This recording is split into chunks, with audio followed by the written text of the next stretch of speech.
What happened here? Meron ngang nagtangkang pumasok sa bahay namin, nahuli sa CCTV. I got one piece here, one piece over there. Here. Oh my God! I have the lid here. Here they come. Hi guys, good evening. Ayan, sit down vlog ulit tayo guys ha. Kasi hindi pa ako masyadong makakapag-video eh. Kasi masakit pa rin talaga yung paa ko. Guys, I really appreciate your concern. And may mga nag-message sa akin personally sa Facebook account ako and sinasabi nila na ganito ang gawin. Una kong nabasa yung mayana, laga, inumin. And then meron din yung buto ng avocado. Magaling daw yun sa gout or any pain.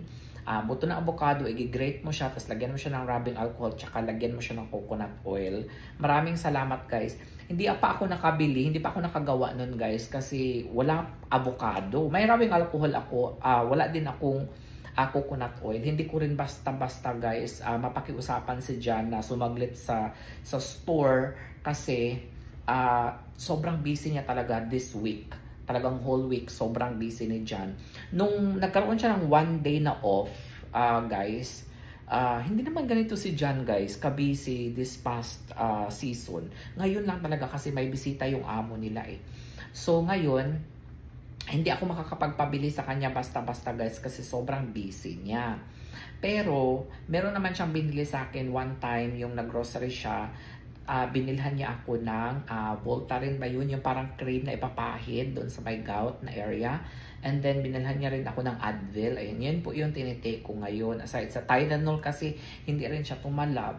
Tapos yung Advil parang hindi rin kasi same pa rin yung pain na ramdaman ko. And then hirap pa rin ako maglakad. Ganito nga ang nangyari. Kagabi, bago dumating si Jan guys, may narinig ako na parang kumakalabog sa labas. Pag mga ganyan kasi guys, no, pag may mga kumakalabog or may kumakatok, talagang tinitignan ko kaagad yan sa CCTV, kung sino or anong nangyari. Pero kahapon, ng gabi, hindi ko na tinignan. Pinalagpas ko na siya guys because mahirap nga akong maglakad. So, hindi ko na tinignan. Ngayon,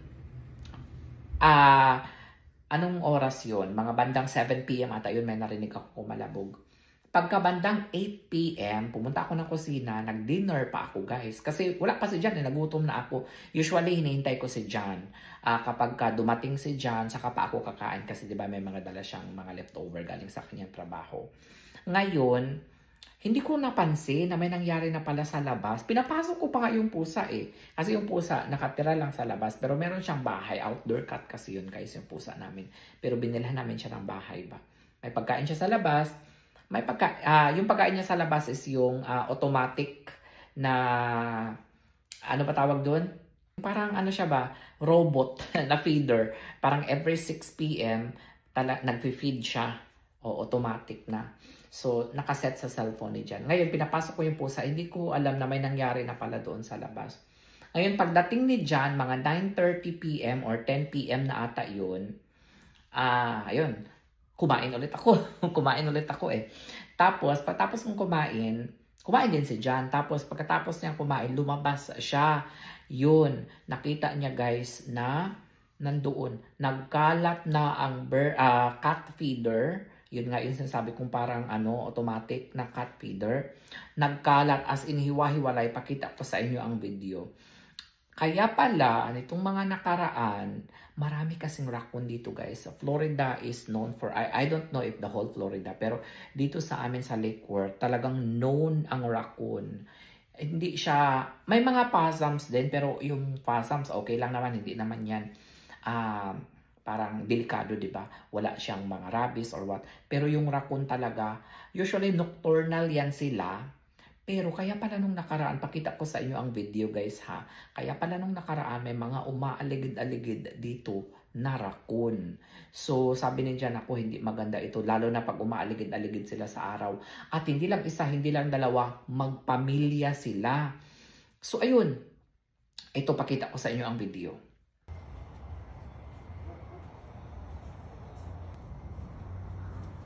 Ayan sila guys, o tignan nyo, sobrang nakakatakot talaga. At saka isang buong pamilya yan sila guys. I think may 4 yan na nakita si Jan guys sa CCTV. What happened here? What happened?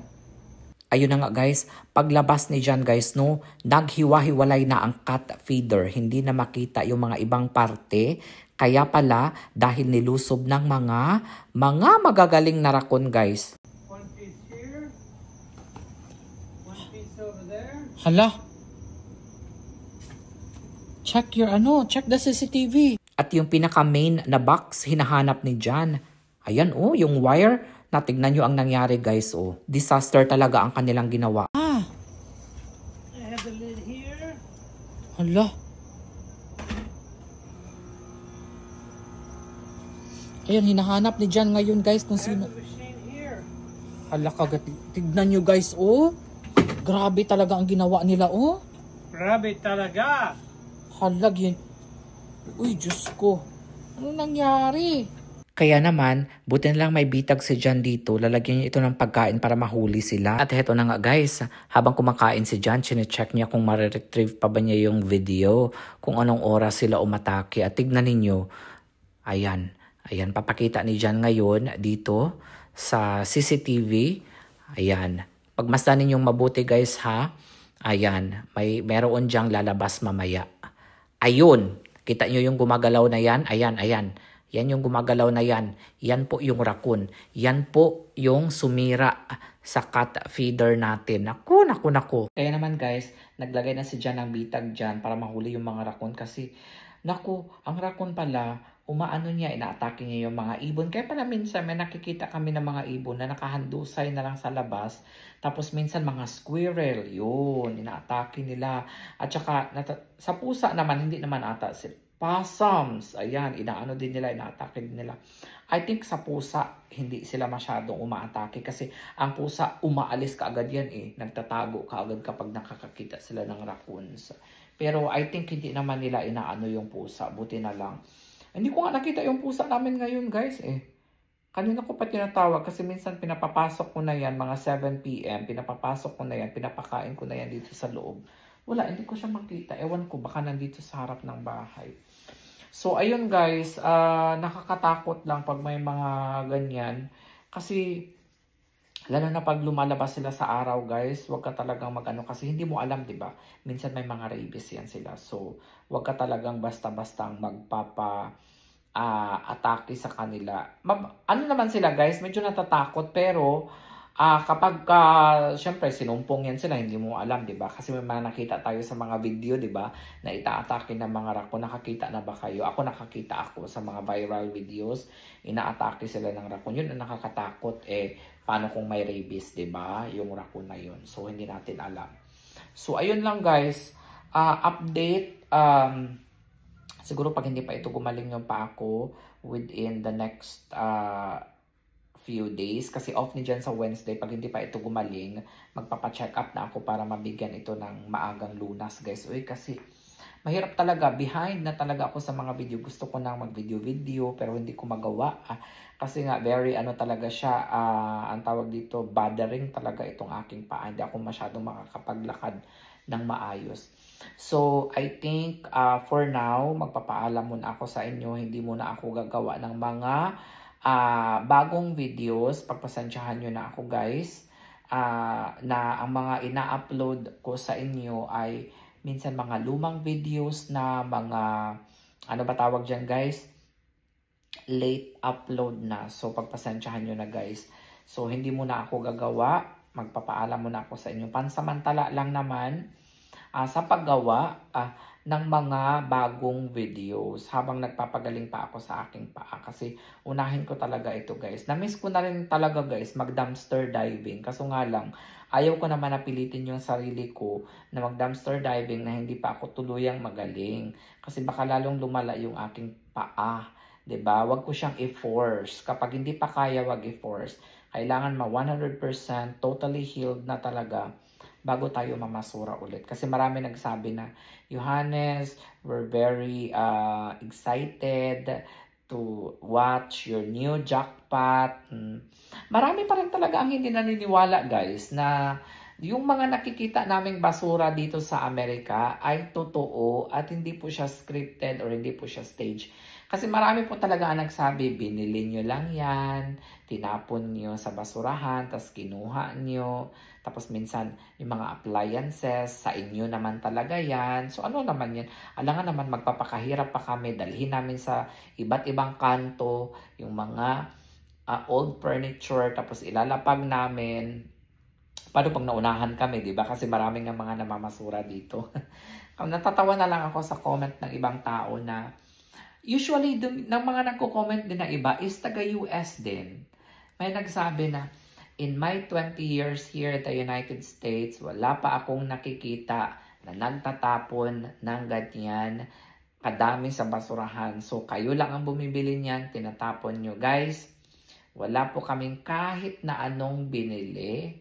Kung kilala niyo po si Inday Roning, kasi siya po talaga ay nauna na mamasura dito sa US, makikita niyo ang video niya kasi minsan nagla-live siya eh. Doon mo talaga malalaman kasi nagla-live talaga na yan siya na sumasampa sa basurahan. So doon mo talaga malalaman na hindi siya stage, hindi siya scripted kasi live na live nakikita mo mismo. Minsan nga nahuhuli pa namin na nagtatapon yung mga empleyado. Minsan kami din ang nahuhuli. Paano pala pag nahuhuli kayo, Johannes? May mga nagtanong na ganyan, hindi ba bawal? Paano pag nahuli? Hindi naman siya totally ini-encourage na mamasura. Kasi depende naman yan sa inyo guys eh. Kasi pag may nangyaring masama sa inyo dahil sa pamamasura, nakakain kayo ng something, sumakit ang tiyan ninyo, cargo pa yun ng may-ari, ng store. Kasi minsan ganyan ang mga tao dito. Kahit na hindi nila binili ang item na doon, tapos ibabalik nila. May mga ganyang cases eh, kaya yan ang iniiwasan nila. Kaya as much as possible, ayaw nila na may nakakakita sila na namamasura sa kanilang basurahan. Kasi for safety reasons lang din. Although, yung mga tinatapon naman talaga nila is edible pa talaga, makukonsume pa talaga kasi nakabox pa, selyado pa, hindi pa expired. Pero nearly expired na siya. Pero Diyos ko, kumakain nga tayo ng expired sa atin. Tignan nyo ang mga cabinet ninyo. At sabihin nyo sa akin ngayon kung walang mga expired dyan ng mga dilatas or what, or even mga sodas ninyo, kung walang expired dyan, mga noodles ninyo or anything, makita ninyo sa inyong, ano na lang kayo, surprise na lang kayo, ang dami palang expired dito sa aking pantry na kailangang itapon, 'di ba? So, minsan kasi yung ibang tao is, expired na yan. Minsan kasi may mga best before date tayong nakikita. Yung best before date kasi is pwede pa siyang i-consume. Like siguro a month, 2 or 3 months. Depende. Kung may discoloration na sa produkto, kung nakainin. 'Di ba? So makikita mo naman yan. I-assess mo din kung pwede pa itong kainin or hindi na pwedeng kainin. Ayan. Kapag nahuli ka naman, kasi kami one time nahuli kami, I think 2 beses pala. 2 beses nahuli kami. Yung una, sinabi lang namin ipapadala namin ito sa mga pamilya namin sa Pilipinas. Ayan, okay naman siya. Sa pangalawang store naman na may nakahuli sa amin guys, talagang pinaalis talaga kami. As in, pero pag may mga ganyan, hindi naman sila nagtatawag ng pulis or what, para ipadakip kayo. Talagang sila mismo ang nagsabi na you are not allowed here. You are not supposed to do that. Tapos, wag ka na lang magtubag-tubag. Wag ka na lang magsagot-sagot. Talagang alis na lang kayo. Yan yung ginawa namin dati. Umalis na lang kami. Oo. Tapos, basta pag namasura kayo dito, make sure lang na ayusin nyo naman. Huwag nyo ikalat sa kalsada. Diba? Porket nandyan na nga yan, may mga jackpot na nga, nakakuha na nga kayo ng jackpot, tapos ikakalat nyo pa. Kasi may mga ibang namamasura dito guys na kinakalat nila. Kaya yan din ang ayaw namin. Kaya minsan, siguro nadadala yung mga supermarket or mga store. Minsan, binubutasan na nila yung gatas, binubutasan na nila yung ganito, ganyan. Wala ka nang makukuhang jackpot dahil sinisira na nila. Dahil din yan sa mga kagagawa ng ibang dumpster diver na hindi nila inaayos. No? Yung mga basura kinakalat lang nila. So, ayun. Nakakamiss lang, no?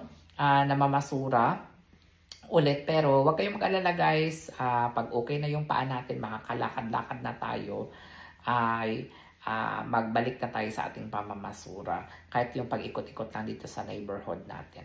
Okay? At maghanap ng mga anything jackpot na pwede natin ipadala sa balikbayan. So, that's it guys. Hinintay ko lang si John. Hindi pa ako nag-dinner. Mamaya na lang pagdating ni John. Pero I think bawal sa akin kainin yung niluto niya ngayon. Ay, pwede ba ako sa tuna? Comment nga kayo.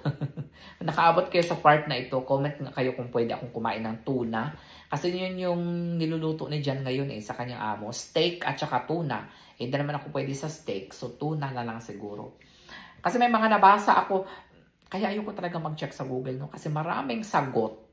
Maraming sagot. Bawal ang fish, pero hindi naman ata lahat ng fish bawal sa may gout.